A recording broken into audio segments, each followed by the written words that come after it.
नमस्कार दोस्तों, आप सभी का हमारे YouTube चैनल आवर विज़न में स्वागत है। तो दोस्तों, आज का हमारा टॉपिक चल रहा है शेषफल प्रमेय, रिमाइंडर थ्योरम।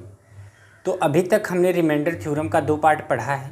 उसमें पहले पार्ट में जो बेसिक जानकारी थी उसके बारे में हमने देखा और दूसरे पार्ट में थोड़ा सा लेवल ऊपर था, और जो दूसरे पार्ट में लास्ट में एक क्वेश्चन हमने बताया था उसी के बारे में आज डिस्कस करेंगे और उसी से रिलेटेड कुछ और क्वेश्चन करेंगे और लेवल जो है थोड़ा सा और ऊपर बढ़ाएंगे। यहीं से एग्ज़ाम में पूछा जाता है और इसके बाहर से एग्ज़ाम में कहीं से नहीं पूछा जाएगा दोस्तों।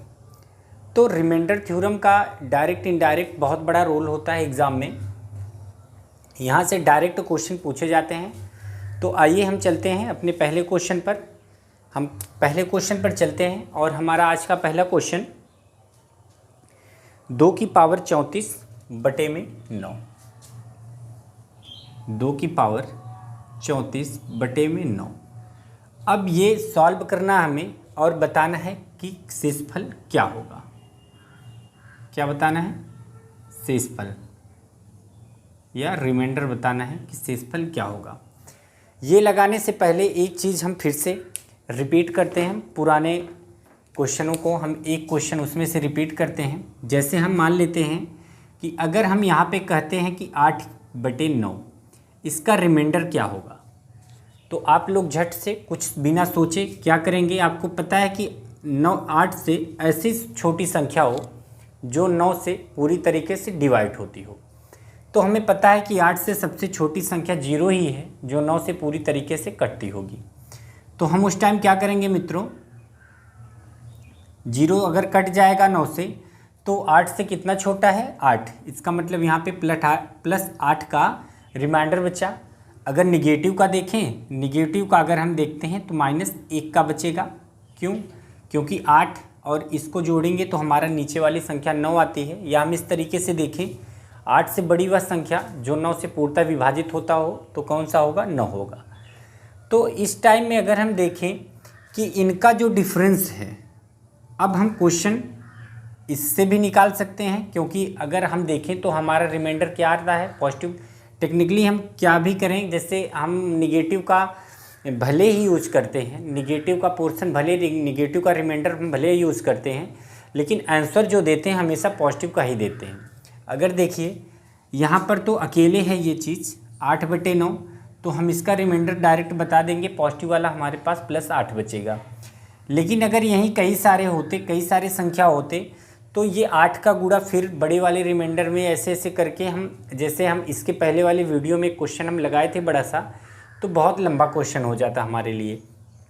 इसलिए हम यही देखते हैं कि हमारा निगेटिव वाला ही क्यों ना हो, लेकिन वो छोटा हो। जैसे हम छोटे शेषफल को लेना पसंद करते हैं, छोटे रिमाइंडर को लेना पसंद करते हैं, इसलिए हमें ये सबसे ज़्यादा ज़रूरी है कि ये जो बटे में आ रहा है हमारे पास, जो रिमाइंडर हमारे पास निगेटिव या पॉजिटिव में आ रहा है, उसमें से एक जो है या तो -1 होनी चाहिए या तो पॉजिटिव वाला जो है +1 होना चाहिए। कोई ना कोई उसके एकदम नज़दीक का रिमाइंडर होना चाहिए, एकदम बहुत ही नज़दीक। हम जहाँ तक बना सकते हैं हम बनाने की कोशिश करेंगे। यहाँ पर अगर हम देख रहे हैं तो इन दोनों का डिफरेंस 1 है, तो वही कोशिश करेंगे, इसको भी इसी फॉर्मेट में बनाने की हम कोशिश करेंगे। और ये बगल में एक चार्ट लगा हुआ है, अगर उसको देखेंगे तो इस क्वेश्चन को समझ पाएंगे कि कैसे ये सॉल्व होता है। दोस्तों क्या है कि इस चार्ट को बहुत ही इम्पॉर्टेंट है, ये बहुत ही ज़रूरी है याद करना। अगर आप किसी भी एग्ज़ाम की तैयारी कर रहे हैं तो ऐसे चार्टों को, किसी संख्या को वर्गमूल, घनमूल, 2 की पावर 4, 2 की पावर 5, 2 की पावर 6, इस तरीके से हमें याद रखना बड़ा ही इम्पॉर्टेंट है हमारे लिए। क्योंकि अगर हम कोई एग्ज़ाम तैयार कर रहे हैं तो ये हमारे लिए बहुत महत्वपूर्ण हो जाता है। अगर ये हम नहीं याद कर सकते तो हमारा एग्ज़ाम की तैयारी करना जो है व्यर्थ है। तो ये कॉमन चीज़ है। जैसे 2 की पावर 1 2 हुआ, 2 की पावर 2 4 हुआ, 2 की पावर 3 8 हुआ, 2 की पावर 4 16, 2 की पावर 5 32। इस तरीके से हमें कम से कम 2 की पावर 10 तक, और इसमें कम से कम 2 की पावर ना 8 तक याद कर सकते हैं तो 5 तक तो याद ही रखिए, क्योंकि ज़्यादा से ज़्यादा क्वेश्चन आपका यहीं से बनेंगे। या तो 7 वाला टेबल आप 3 तक 4 तक याद कर लीजिए, जैसे 7 7 49, फिर 7 की पावर 3, 7 की पावर 4, इतना ही आप याद कर लोगे तो 7 के लिए इनफ होगा। तो आइए अब देखते हैं कि इसको हम कैसे सॉल्व करेंगे।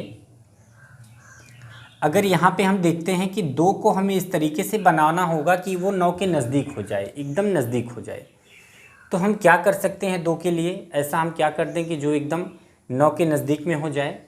तो हम यहाँ पे देख रहे हैं कि 2 दूनी 4 दूनी 8, मतलब 2 की पावर अगर मैं 3 कर देता हूँ तो वो किसके पास में आ जाएगा? 9 के पास आ जाएगा। तो हम क्या करेंगे? 2 की पावर 3 कर देंगे। 2 की पावर अगर हम 3 कर दिए तो हमें अच्छी तरीके से पता है कि 34 जो है उसको हमें अब छोटा करना पड़ेगा। क्यों छोटा करना पड़ेगा?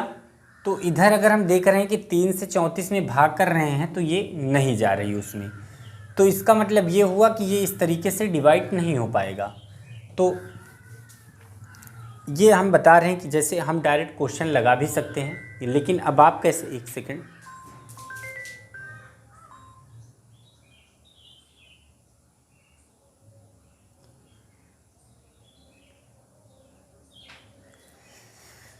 ठीक है दोस्तों। अब देखिए, इस क्वेश्चन को हम डायरेक्ट भी लगा सकते हैं, लेकिन आपको समझने के लिए, जैसे उसमें क्या था, 2 की पावर 33 थी तो हमने 2 की पावर 3 किया, फिर उस पूरे का पावर 11 किया, उसको हमने झट से लगा दिया।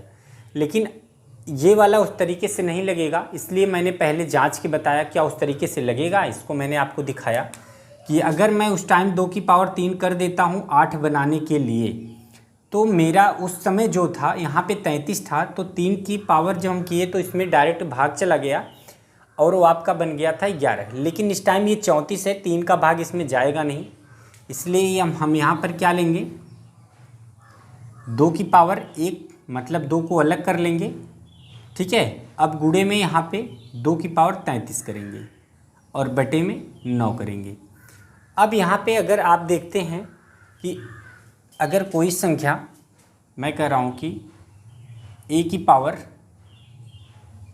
2 है, या हम ये कह सकते हैं 2 की पावर n है, और a की पावर 2n है, तो हम इसको क्या लिख सकते हैं? इसको हम लिख सकते हैं 3n, a की पावर 3n, इस तरीके से लिख सकते हैं इसको, कि नहीं लिख सकते? तो ये बड़ा आसान है, क्योंकि इसका जो हमारा, इसका मतलब ये हुआ कि 2 की पावर 34 का मतलब यही होता है कि इस 2 को हम 34 बार गुणा करें। इस 2 को हम 34 बार गुणा हुआ है। अगर 1 2 हम यहाँ पर निकाल के अलग रख लेते हैं तो इसका मतलब 2 की पावर 33 अब बचा है, 2 को 33 बार गुणा किया गया है, वही बचा है हमारे पास। तो इसको हम अलग कर लिए, 2 गुणे 2 की पावर 33 कर लिए। अब देखिए हमारे लिए यहाँ पर बड़ा आसान हो गया, कैसे हम इसको निकालेंगे? अब यहाँ पर हम इसको बना सकते हैं आसानी से। इधर हम करेंगे 2 गुणे, अगर 2 की पावर 33 है तो हम यहाँ पे लिख सकते हैं 2 की पावर 3 पूरे की पावर 11 बटे में 9। अब यहाँ पे हम इसको लिख सकते हैं 2 गुणे 2 दूनी 4 दूनी 8, 8 की पावर 11 बटे में 9। अब इसको और सॉल्व करेंगे तो हमें पता है कि अगर हम 2 में 9 से भाग कर रहे होंगे तो सबसे छोटी संख्या क्या है कि जो 9 से कट सकती है? तो सबसे छोटी संख्या क्या होगी मित्रों? 0 होगी। तो इस टाइम पे यहाँ पर शेषफल बचेगा आपका पॉजिटिव का 2 बचेगा, क्योंकि 9 से 0 विभाजित हो जाएगी जो 2 से छोटा है, तो रिमाइंडर बचेगा आपके पास 2। और इस 8 में अगर हम 9 से भाग करते हैं तो रिमाइंडर कितना बचेगा? पॉजिटिव का 8 बचेगा, लेकिन निगेटिव का बचेगा 1। तो हम छोटा वाला ही रिमाइंडर लेंगे, चाहे पॉजिटिव का हो चाहे निगेटिव का। हमने दोनों तरीक़ों से आपको सॉल्व करके बताया था, क्योंकि 1 की पावर, देखो जब पावर की बात आ जाती है तो हम उस टाइम जो है हमें नज़दीक वाली ही संख्या लेनी पड़ेगी। अब यहाँ पे हम देख रहे हैं, इसको अगर अलग करेंगे तो प्लस का 2 हमारे पास है, गुणे में माइनस का 1 जिसकी पावर 11 है। अब माइनस को अगर हम विषम बार गुणा करते हैं तो हमारे पास माइनस में ही वो आएगा, तो इसका मतलब ये हुआ कि 2 गुणे -1। अब इसमें माइनस और प्लस का गुणा अगर हम करेंगे, 2 1 के 2, माइनस का 2 आएगा आपका रिमाइंडर। तो इसका मतलब ये हुआ कि जो हमारा आंसर निकल के आया है अभी -2, वो निगेटिव में है। तो हमें आंसर मित्रों देना पड़ता है पॉजिटिव में, इसलिए हम निगेटिव में आंसर नहीं देते। तो अगर हम देखेंगे इसको पॉजिटिव में बनाने के लिए, तो हमारे पास जो 9 है इसमें से -2 घटाना पड़ेगा, हमारे पास आएगा पॉजिटिव का 7, और यही हमारा आंसर होगा। क्या होगा? पॉजिटिव का 7। एक बार इसको फिर से समझ लेते हैं कि ये कैसे लगाया गया है। जैसे 2 की पावर 34/9 इसका शेषफल हमें निकालना है। तो सबसे पहले हमें क्या करना है कि हमें इस तरीके से इस 2 को तोड़ना होगा कि जो अंश है वो हर के बिल्कुल पास में हो। तो हम इसको क्या लिख सकते हैं, जैसे 2 की पावर 34 है, इसका मतलब ये हुआ कि 2 को 34 टाइम में 34 बार गुणा किया गया है। अगर हम उसमें से 1 2 निकाल लेंगे तो हमारे पास क्या बचेगा? 2 की पावर 33 बचेगा, 33 बचेगा। तो 2 को 1 बाहर निकाल के कर दिए तो 2 की पावर 33 हो गई। अगर यही मित्रों 2 को 1 2 और निकाल लेते तो अगली जो 2 बचती उसकी पावर क्या हो जाती? 32 हो जाती। या अगर 1 2 और निकाल लेते तो 2 की पावर 31 हो जाती। तो जितना हम बाहर निकालते जाएंगे उतना पावर घटता जाएगा, बस यही है उसमें। तो यहाँ पे वही किए हैं हम कि 2 को बाहर कर लिए हैं, तो 2 गुणे 2 उसकी पावर 33 आ गया है। अब इधर हम क्या करेंगे कि इसकी पावर 33 है, तो पहले वाले क्वेश्चन में हमने देखा था कि जब 2 की पावर 33 थी तो यहाँ पर हम 2 की पावर 3 किए और पूरी की पावर 11 कर लिए। इसका मतलब 11 तियाँ 33, जो ये पावर है इसी को हम 2 भागों में तोड़ दिए हैं, 11 तियाँ 33 हो गया है। अब यहाँ पे अगर हम देखें इसका पूरा विस्तार करें तो 2 तो अकेले, क्योंकि 2 की पावर 1 ही है तो 2 ही रहेगा। गुणे में 2 दूनी 4 दूनी 8, 8 की पावर 11 है जो 9 के नज़दीक में है। अब हम इसमें भाग करेंगे तो 2 से ऐसी कौन सी सबसे छोटी संख्या है, 2 से छोटी कौन सी संख्या है जो 9 से पूर्णतः विभाजित होती है, तो वो 0 है। तो पॉजिटिव का आपके पास बचा 2। अब 8 में जब हम 9 से भाग करेंगे तो 8 से जो छोटी संख्या है वो 0 है, जो 9 से पूर्णतः कटती होगी, लेकिन 8 से जस्ट बड़ी जो है 9 वो 9 से कटती होगी। तो इसका मतलब माइनस का एक रिमाइंडर बचा। तो ये माइनस और प्लस का रिमाइंडर, इसका -1 की पावर 11 है यहाँ पर बच रहा है, इसका मतलब विषम घात है तो वो माइनस में ही होगा, -1, और पॉजिटिव का 2 है। माइनस और प्लस का जब गुणा होगा तो आपका माइनस में आंसर आएगा। 2 गुणे -1 करेंगे तो -2 आएगा। तो हम माइनस में आंसर नहीं देते, हमें प्लस में आंसर देना होता है, इसलिए 9 में से -2 कर देंगे, हमारे पास पॉजिटिव का 7 आ जाएगा। यही हमारा आंसर होगा। तो चलिए हम अगले क्वेश्चन पर चलते हैं अपने। हमारा अगला क्वेश्चन है 2 की पावर 110/9 शेषफल क्या होगा। सेम तरीका है, कुछ भी अलग नहीं है, बस इसे ध्यान से देखिए कि ये कैसे लगता है। बहुत ही आसान है इसको लगाना। अगर हम यहाँ पर देख रहे हैं मित्रों 2 की पावर 110 है, तो हम इसे 2 भागों में हमें तोड़ना होगा। हमें देखो यहाँ पर क्या देखना होता है कि इस जो ये जो अंश है हम इसको इतना छोटा या बड़ा कर लें, ऐसे तोड़ें कि वो जो हर है उसके पास में आ जाए, उसकी गणना जो है, उसकी गिनती जो है, उसकी वैल्यू जो है एकदम हर के पास में आ जाए, एकदम नज़दीक में आ जाए। ठीक है। अब यहाँ पर हम देखते हैं कि 2 को अगर हम 9 के पास लाएंगे, 8 बनाएंगे अगर 2 को, तो हमें उसके बनाने के लिए 2 की पावर 3 करनी होगी ना दोस्तों। 2 की पावर क्या करनी होगी? 3 करनी होगी हमें। तो 2 की पावर अगर मैं 3 कर देता हूँ तो क्या ये 3 से इसमें मैं भाग देता हूँ तो क्या ये कटेगा? नहीं कटने वाला है, क्योंकि 110 में अगर 3 से भाग करो तो ये पूरी तरीके से नहीं कटता। इसीलिए इसको हम 2 भागों में विभाजित 3 गुणे, इसका हम गुणनखंड 3 नहीं निकाल सकते 110 का, इसलिए हमें इसको इसमें से कुछ अंश निकाल के पहले बाहर रखना होगा। सबसे पहले हम ये चेक करेंगे। हमने तो ये चेक कर लिया। देखो चेक करने का तरीका क्या होता है, क्वेश्चन तो आप लोग ऐसे तो देख लोगे रट्टा मार के, लेकिन कैसे इसको लगाया जाता है ये ध्यान में रखो पहले। जैसे हम कह दिए कि 2 की पावर 33 थी उस टाइम, तो जब हमें इसे 9 के पास लाना था 2 को, तो हमने क्या किया था कि 2 दूनी 4 दूनी 8। हमें पता है कि 8 ऐसी संख्या है जो 9 के बिल्कुल पास है और 2 की घात में ये आता भी है। तो हमने क्या किया उस टाइम, तो 3 से हमें इस 33 में भाग किया, क्योंकि हमें पता है कि 2 का क्यूब करेंगे, घात 3 लगाएंगे तभी वो 8 बनेगा 2। तो जब इस 3 में भाग करेंगे 3 से तो ये 33 कट के हो जाएगा 11। तो हमें पता है कि 11 में 3 से गुणा करेंगे तो हमारा आएगा क्या, 33। अब ये चीज़ बन गई तो हम यहाँ पे 8/11 कर दिए इसको। लेकिन अब यहाँ पे 110 है, 2 की पावर 110 है। अब अगर 9 के पास में हमें 2 को करना होगा तो हम कहेंगे चलो 8 है, 8 हम कर देते हैं, 2 दूनी 4 दूनी 8, मतलब 2 की पावर 3। 2 की पावर 3 तो हम यहाँ पे बना दिए। लेकिन यहाँ पर क्या हम बनाएंगे, जैसे इस तरीके से हम 33 को 11 यहाँ पे कर दिए, 11 3 33, 3 इसका गुणनखंड है तो हमने कर दिया। क्या 110 का 3 गुणनखंड है, ये चेक करना पड़ेगा ना हमें, क्योंकि अगर हम 3 से 110 में भाग करेंगे तो क्या 110 में इसका भाग जाएगा, बिल्कुल नहीं जाएगा, ये कटेगा ही नहीं। तो यहाँ पे हम ऐसी कौन सी संख्या लिखेंगे जो इन दोनों का गुणा हो जाए या गुणनखंड हो उसका, नहीं हो पाएगा। इसलिए हमें क्या करना होगा, हमें जैसे 2 की पावर 34 थी तो 2 की पावर 1 हम निकाल लिए तो हमारे पास 33 हुआ, तो हम उसका गुणनखंड बना लिए आराम से। उसी तरीके से इसमें कुछ ऐसा करना ही पड़ेगा आपको। तो हम कहेंगे कि चलो 2 की पावर 1 2 निकाल लेते हैं तो यहाँ पर बचेगा 109, 2 की पावर 109। क्या 109 3 से कटती है, नहीं कटेगी। 9 1 10 नहीं कटेगी, हमें विभाज्यता का नियम पता है। अब हम 2 की पावर 2 निकाल के देखते हैं। 2 की पावर 2 बाहर निकाल लिए। अब 2 की पावर बची है कितनी, 108।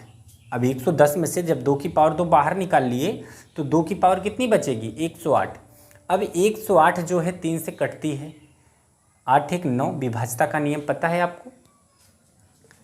अब यहाँ पे बटे में 9, हम यहाँ पर अगर देख रहे हैं मित्रों तो 2 की पावर 2 का मतलब हुआ आपका 4 ही हुआ ना, 2 की पावर 2 का मतलब हुआ 4 गुणे में 2 की पावर। अब हम यहाँ पे 3 कर सकते हैं इसे 8 बनाने के लिए, क्योंकि अब इसमें हम 3 से भाग करेंगे तो ये 108 पूरी तरीके से कट जाएगी, या 3 और जो संख्या बनेगी वो 108 का गुणनखंड होगा। यहाँ पे अगर देख रहे हैं तो 2 बचे 3 से अगर काटेंगे 3 3 9 और 3 6 18, इसका मतलब 2 की पावर 3 पूरे की पावर 36 बटे में आएगा 9। अब इसको आगे हम सॉल्व करते हैं तो 4 गुणे में 8 की पावर 36 बटे में 9। अब इसको देखो कितना आसान है सॉल्व करना। 9 से हम 4 में भाग करेंगे, हम सबसे छोटा रिमाइंडर लेते हैं, चाहे वो पॉजिटिव का हो चाहे निगेटिव का हो, उससे हमें कोई प्रॉब्लम नहीं। तो हम 9 से 4 से ऐसी कौन सी छोटी संख्या है जो 9 से पूर्णतः विभक्त होती है, 0 है। इसका मतलब यहाँ पर बचा पॉजिटिव का 4 शेषफल। अब 9 से 8 में जब हम भाग करेंगे, अभी इसको नहीं लेंगे 36 को, वो हमारे शेषफल की पावर बन जाएगी। अब हम 9 से 8 में भाग करेंगे तो हम क्या लेंगे, माइनस का जो हमारा नेगेटिव वाला शेषफल आता है वो बिल्कुल छोटा है, तो हम लेंगे माइनस वाला। यहाँ पर -1 बचेगा, क्योंकि 8 से बड़ा एक ऐसी संख्या 9 है जो 9 से कटती है, वो 8 से 1 बड़ा है। इसका मतलब रिमाइंडर जो आया निगेटिव वाला -1। अब यहाँ पे देख रहे हैं हम कि 4 गुणे में -1 की पावर क्या है, 36। अब यहाँ से दोस्तों निकल के आया अपना कि 1 का अगर गुणा कितनी भी बार कर दें हमारे पास 1 ही आना है।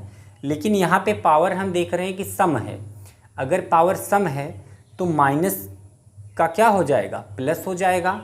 अब यहाँ पर 4 गुणे 1 अपने पास बचा, 4 गुणे 1 बराबर 4 आया। इसका मतलब पॉजिटिव का क्या आया, 4 आया। तो हमारा जो आंसर आया शेषफल निकल के आया। अब वो पॉजिटिव में अब की बार आया है, हमें घटाने की ज़रूरत नहीं है, इसलिए ये हमारा आंसर हो गया। 4 जो है इसमें आपका शेषफल बचेगा 2 की पावर 110 में 9 से भाग देने पर। तो ये दोस्तों बड़ा ही आसान क्वेश्चंस हैं। इस तरीके से अगर आप समझेंगे तो इसको बड़े आसानी से सॉल्व कर सकते हैं। तो इसको बस कायदे से और बहुत आराम से समझिए। एक क्वेश्चन मैं और आपको देता हूँ इसी टाइप का। तो हमारा अगला क्वेश्चन,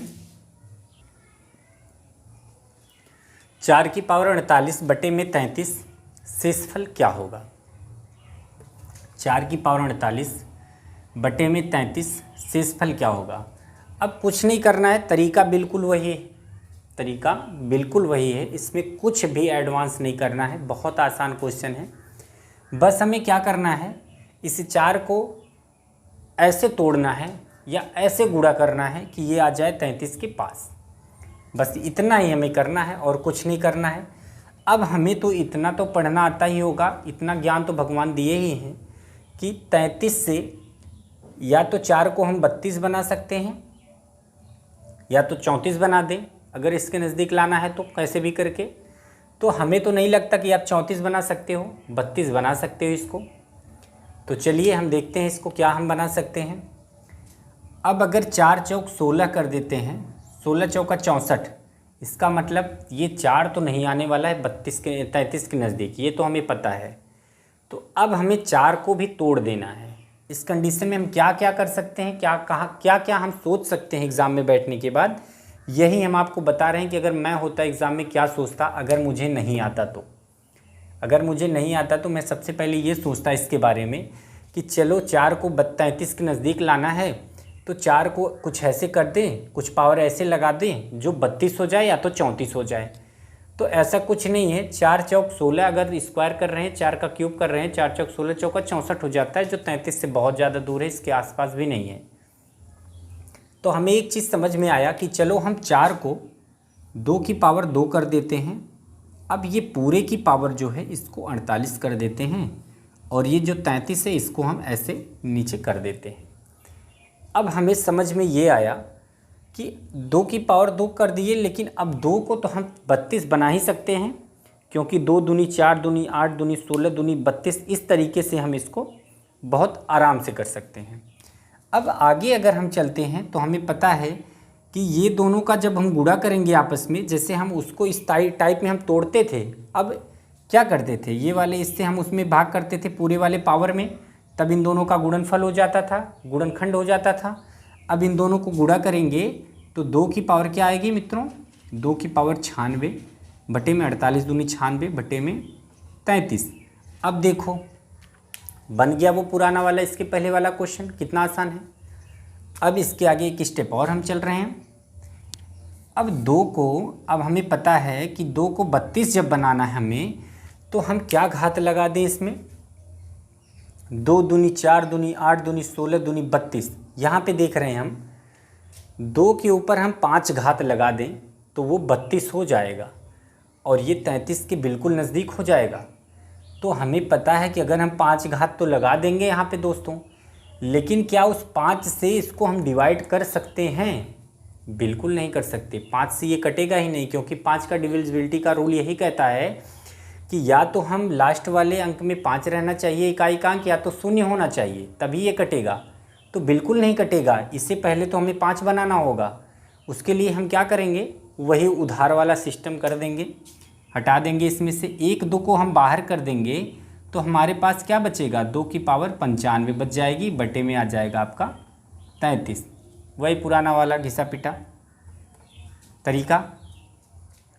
अब क्या हुआ कि जब 2 गुणे 2 की पावर 95 हो गया, तो अब हम इसको क्या कर सकते हैं, 2 गुणे 2 की पावर 5, मतलब ये 32 हो जाएगा। अब इस 5 से 95 में भाग अगर हम कर रहे हैं, इसका गुणनखंड निकाल रहे हैं 5 से, तो क्या आएगा, 5 1 के 5 और 5 9 45, 19 आया।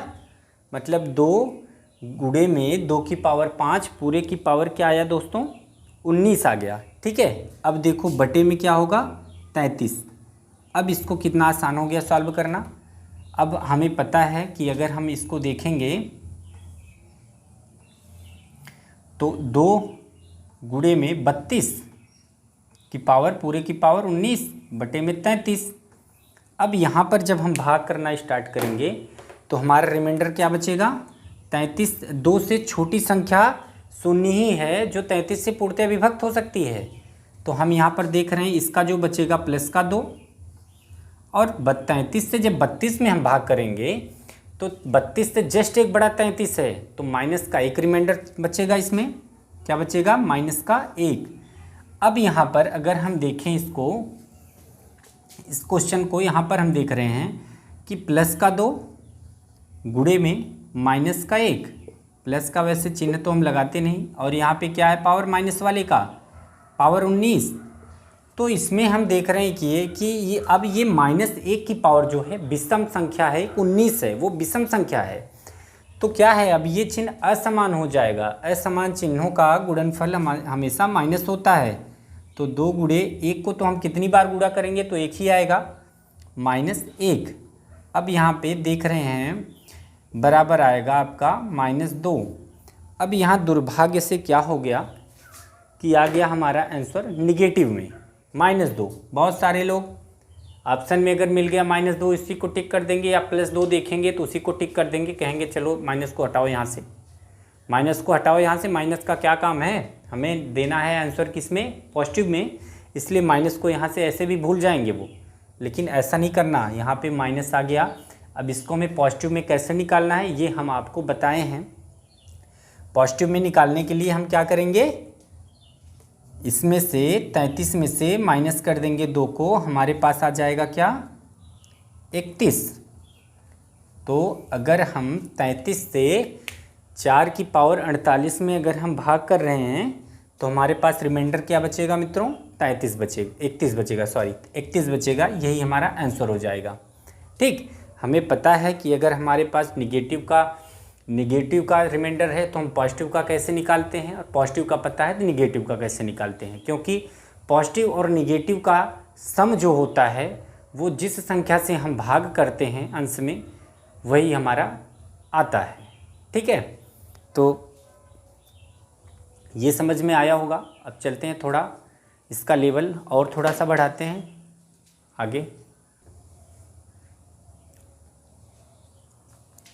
अब आगे देख रहे हैं कि 83 की पावर 115 + 12 पूरे का भाग बटे में 84। तो कुछ भी नहीं है, बस यहाँ पर गुणा जब रहता था तो हमारा जो शेषफल आता था, रिमाइंडर आता था, उसको हम आपस में मल्टीप्लाई करते थे, गुणा करते थे। लेकिन यहाँ पर क्या है, यहाँ पर है प्लस, मतलब जोड़। तो बस कुछ नहीं करना है, अंशों को जोड़ना, सॉरी अंशों को मैं कह रहा हूँ, रिमाइंडर को, जो हमारा रिमाइंडर आएगा उसको हमें जोड़ना पड़ेगा, और कुछ भी नहीं, इसमें बहुत आसान है। गुणा रहेगा तो हमें गुणा करना पड़ेगा, प्लस रहेगा तो प्लस करना पड़ेगा, माइनस रहेगा तो माइनस करना पड़ेगा। तो कुछ भी नहीं है, बहुत आसान है। तो आगे चलते हैं, देखते हैं कि कैसे ये क्वेश्चन लगेगा। अब हमें सबसे पहले 83 में भाग करना है। सबसे पहले हम इस पावर वाली संख्या को देखेंगे और ये चेक करेंगे क्या ये जो जिससे हम भाग करने वाले हैं क्या वो उसके नज़दीक में है कि उसे हमें बनाना पड़ेगा। अब यहाँ पर हम देख रहे हैं वो तो इसके नज़दीक में है, 83 84 से एक कम है। इसका मतलब ये हुआ कि यहाँ पर तुरंत हम समझ जाएंगे कि माइनस का 1 आने वाला है रिमाइंडर, क्योंकि ये 83 एक छोटा है 84 से। तो इसका मतलब नज़दीक वाली जो हमारा रिमाइंडर होगा माइनस का 1 होगा, क्योंकि 83 से बड़ा 84 ही एक ऐसी संख्या है तुरंत बाद में कि जो 84 से पूर्णतः विभाजित होती है। तो यहाँ पर अगर हम देखते हैं रिमाइंडर हमारा माइनस का क्या आया, 1 आया। और अब 84 से अगर हम 12 में भाग करें तो निगेटिव वाला जब रिमाइंडर इसमें लेंगे तो बहुत ज़्यादा हम दूर चले जाएंगे, इसलिए हम इसमें से पॉजिटिव वाला रिमाइंडर हमें लेना पड़ेगा। तो अगर 12 से कौन सी ऐसी संख्या है जो छोटी हो, तुरंत छोटी हो, और ये 84 से कटती हो, तो 0 ही एक ऐसी संख्या है 12 से छोटी कि वो 84 से कटती होगी। तो इसका मतलब ये हुआ कि यहाँ पर पॉजिटिव का जो हमारा शेषफल बचा वो बचा 12। अब क्या हुआ कि उस टाइम जब यहाँ पे गुणा का साइन रहता था तो हम इन दोनों रिमाइंडरों को आपस में गुणा कर लेते थे, लेकिन इस टाइम हमारे पास ये यहाँ पर क्या है, प्लस है, इसलिए हम इनको क्या करेंगे, जोड़ेंगे। तो -1 ठीक प्लस 12। अगर हम इसका योग निकालते हैं मित्रों, ये माइनस में ये प्लस में है, इसका मतलब इसमें से घट जाएगा और आएगा क्या, 11। यहाँ पर एक चीज़ ध्यान देने वाली बात ये है कि इसमें भी वही चीज़ है कि असमान चिन्ह घट जाते हैं और समान चिन्ह जुड़ जाते हैं। लेकिन बात यहाँ पर ऐसी है मित्रों कि इसमें जो फाइनली आंसर का जो साइन लगाया जाता है, चिन्ह जो लगाया जाता है, जैसे गुणा में क्या होता था कि हमने क्या किया, -1 का गुणा +2 में किया तो हमारे पास क्या हुआ, -2, ये आंसर प्राप्त हुआ। लेकिन जब यहाँ पर प्लस होता है माइनस के जगह, उस टाइम में हमें क्या करना होता है कि हमें फाइनली भले ही इसमें से 12 में से 1 घटा के हम 11 लिख दें, लेकिन चिन्ह हम वही लगाएंगे आंसर में जिसका मान बड़ा होगा। ठीक है, जिसका मान बड़ा होगा। जैसे यहाँ पे 12 का मान बड़ा है, 12 बड़ा है -1 से, तो यहाँ पर क्या लगेगा, यहाँ पे प्लस लगेगा, क्योंकि 12 का जो साइन है वो प्लस है, लेकिन गुणे में ऐसा कुछ भी नहीं है। ठीक, बस यही डिफरेंस है, ये ध्यान में देना। ये नहीं कि हम गुणा वाला हमें याद है तो -1 + 12 कर दिए तो हम क्या कर दिए डायरेक्ट -11 कर देंगे, तो ऐसा नहीं होगा इसमें। ठीक है, तो हमारे पास क्या आया, पॉजिटिव का 11 आ गया, तो यही हमारा आंसर हो जाएगा, क्योंकि 11 जो है 84 से छोटा है।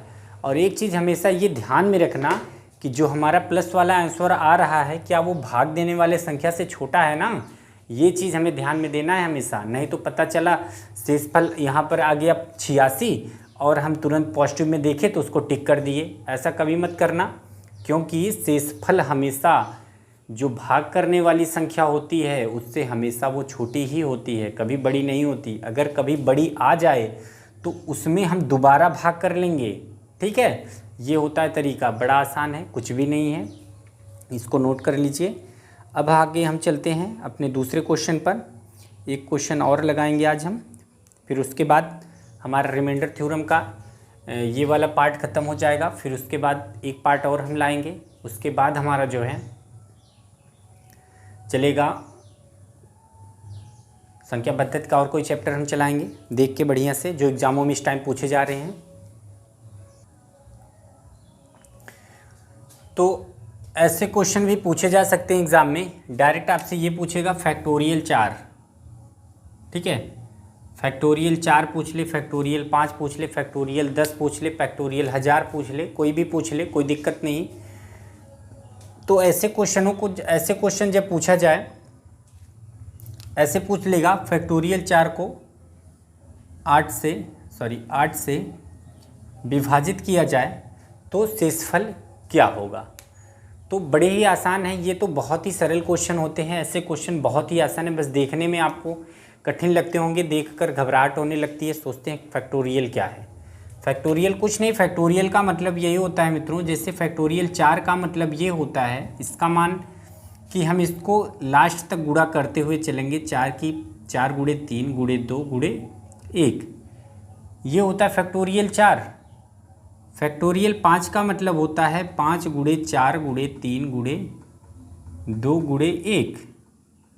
फैक्टोरियल 10 का मतलब होता है कि 10 गुणे 9 गुणे 8 गुणे 7 गुणे 6 गुणे 5 गुणे 4 गुणे 3 गुणे 2 गुणे 1। कहने का मतलब ये है कि जितना फैक्टोरियल में दिया रहता है वहीं से हम गुणा करना स्टार्ट कर देते हैं उल्टी दिशा में 1 तक।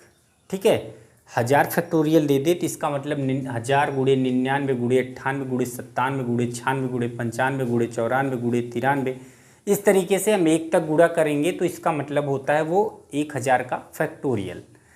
तो फैक्टोरियल का मतलब दोस्तों यही होता है। अगर यहाँ पे 4 का फैक्टोरियल दिया हुआ है तो इसका मतलब ये हुआ कि ये दिया गया है 4 से लेकर 1 तक का गुणा। ठीक है, अब हम यहाँ पे अगर इसको सॉल्व करें तो इसका मतलब 4 गुणे में 3 गुणे में 2 गुणे में 1 बटे में 8, वही बना हमारा पुराना वाला क्वेश्चन। तो अब इसमें 8 से भाग करें तो शेषफल क्या होगा। ठीक, अब यहाँ पे हम देख रहे हैं 4 तियाँ 12 दूनी 24, 4 तियाँ 12 दूनी 24 गुणे 1 मतलब 24 ही आया। ये तो आसान है गुणा करना, तो इसमें बड़े आसानी से आप निकाल ही सकते हो। 24 बटे में 8 कितना जाएगा 0 शेषफल, मतलब रिमाइंडर जो बचा कितना हुआ, ये तो 0 आ गया, यही आपका आंसर होगा, 0 आ जाएगा। इसका मतलब एक चीज़ हमें यहाँ पे ज्ञात होता है कि 4 के बाद 4 तक जितने फैक्टोरियल आते होंगे सभी का शेषफल 0 हो जाता होगा, यही तो मान है। जैसे 4 तक 4 गुणे 3 गुणे 2 गुणे 1 किए, 4 का फैक्टोरियल शेषफल पूछे बटे में 8 किए, अगर उसके बाद हम 8 से गुणा करते हैं, भाग करते हैं सॉरी, तो सब में क्या आ जाएगा 0 हो जाएगा। एक क्वेश्चन और हम लेकर देखते हैं क्या ये फॉलो कर रहा है? क्या ये सही है? अभी तो 0 आ गया 4 का फैक्टोरियल। अब हम 5 के फैक्टोरियल में यही करके देखते हैं। 5 का फैक्टोरियल में 8 से हमें भाग करनी है, तो इसका मतलब ये हुआ 5 गुणे 4 गुणे 3 गुणे 2 गुणे 1। अब यहाँ पे भागे 8। इसका मतलब क्या हुआ कि 5 चौक 20, 20 तिहाई 60, 60 दूनी 120। ठीक है, 120 हुआ। तो 120 अगर हम भागे 8 करते हैं तो क्या ये पूरा कटता है? ये भी चेक कर लेते हैं, क्योंकि हमने अभी बताया कि 4 से लेकर उसके बाद जितने भी बड़े फैक्टोरियल होंगे, अगर उसमें 8 से भाग कर दिया जाए तो शेषफल 0 हो जाएगा। देख रहे हैं, 8 1 8, 8 5 40, यहाँ पे ये भी शेषफल 0 हो गया। इसका मतलब 6 का फैक्टोरियल लेंगे तो उसका भी अगर 8 से भाग करेंगे उसमें तब भी 0 आएगा। 1000 का फैक्टोरियल लेंगे उसमें 8 से भाग करेंगे तब भी 0 ही आएगा मित्रों। ठीक है, चेक करके देख लीजिएगा। ये चीज़ हमेशा ध्यान में रखना, जब भी 4 या 4 से बड़ा फैक्टोरियल में 8 से भाग करना हो तो आप डायरेक्टली आंसर चूज करेंगे कि इसका शेषफल आएगा 0, क्योंकि हमने 4 और 5 पे लेकर आपको दिखाया है। अगर हम यहाँ पे एक और ले लेते हैं, 6 का गुणा कर लेते हैं, हम इसको 6 फैक्टोरियल बना लेते हैं, तो 120 गुणे 6 अगर हम करते हैं यहाँ पे तो 720 आएगा आपका। ठीक है, और 8 से इसे काटेंगे तो 90 बार जाएगा, 0 शेषफल बच जाएगा। इसका मतलब ये हुआ कि 4 से लेकर उससे बड़े जितने भी फैक्टोरियल बनेंगे और उसमें 8 से अगर भाग करें तो शेषफल हमारा 0 आएगा, क्योंकि सब में जो है 8 का गुणनखंड मिलेगा आपको। ठीक है, तो ये हमारा ये टाइप का एक क्वेश्चन था। और आगे अब इसमें कुछ बचा नहीं है, थोड़ा बहुत एक आध क्वेश्चन बचा है इस टाइप में। अगर इसमें देखें तो